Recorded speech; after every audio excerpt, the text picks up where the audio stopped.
મૃત્યુથી એ ડરે છે, એને ભય છે. ભાગવતજી એવી દિવ્ય ગાથા છે કે મૃત્યુના ભયથી મુક્ત કરી દે છે. મરને से सब जग डरे, मेरे मन आनंद और मरने ही ते पाइए पूर्ण परमानंद.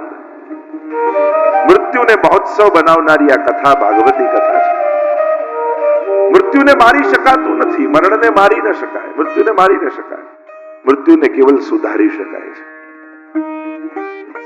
મૃત્યુથી કોઈ બચી શક્યું નથી, પણ જેણે મૃત્યુને સુધારવાની કોશિશ કરી છે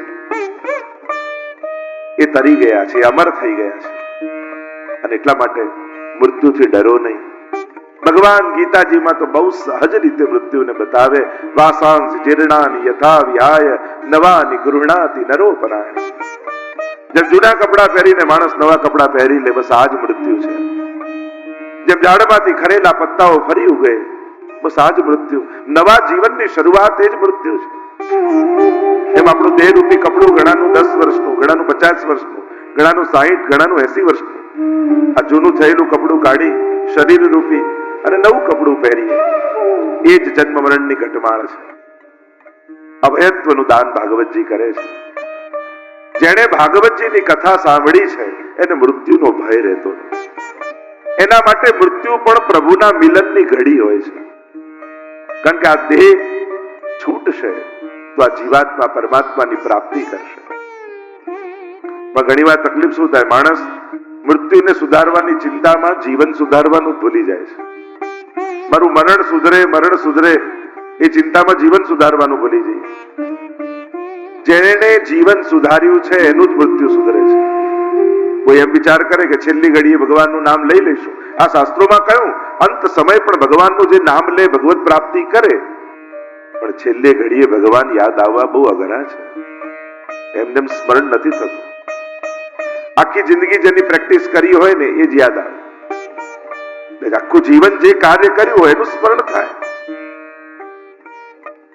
પાંચમું ફળ કયું? ભગવત પ્રેમ. ભાગવત સાંભળવાથી ભગવાનમાં પ્રેમ જાગે છે. મુક્તિ સરળ છે, પુણ્ય સરળ છે, પણ ભગવત પ્રેમની પ્રાપ્તિ બહુ જ દુર્લભ છે. જેના પર પ્રભુની કૃપા હોય. ભાગવતજી ભગવત પ્રેમ આપનારો ગ્રંથ છે.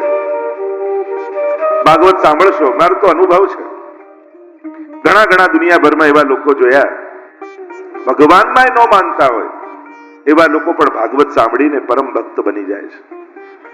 ભગવાન પ્રત્યેનો પ્રેમ જાગૃત થઈ જાય છે. એવી આ દિવ્ય ગાથા છે. આવો પ્રવેશ કરીએ મહાત્માની કથામાં.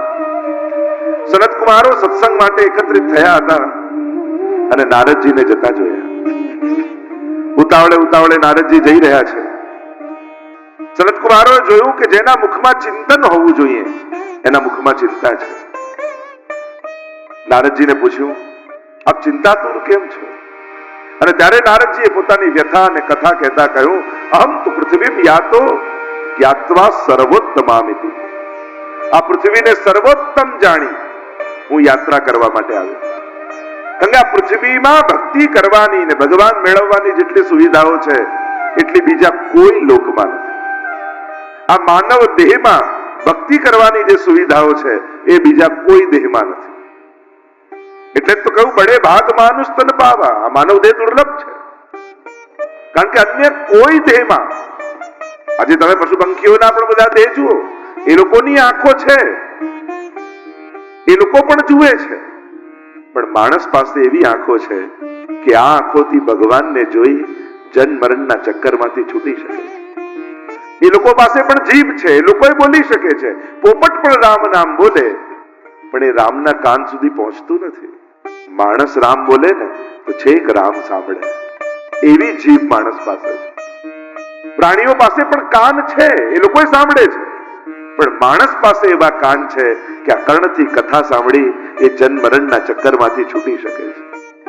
એટલે કે માણસની એક એક ઇન્દ્રિયો એના મુક્તિના સાધન છે, એના મુક્તિના દ્વાર છે. આ વિષયો માટેના બંધન નથી, આ ભક્તિ કરવાના સાધનો છે. સાધારણ વ્યક્તિ ઇન્દ્રિયોને વિષય ભોગના સાધન માને છે અને ભક્ત એને ભક્તિ કરવાના સાધન માને.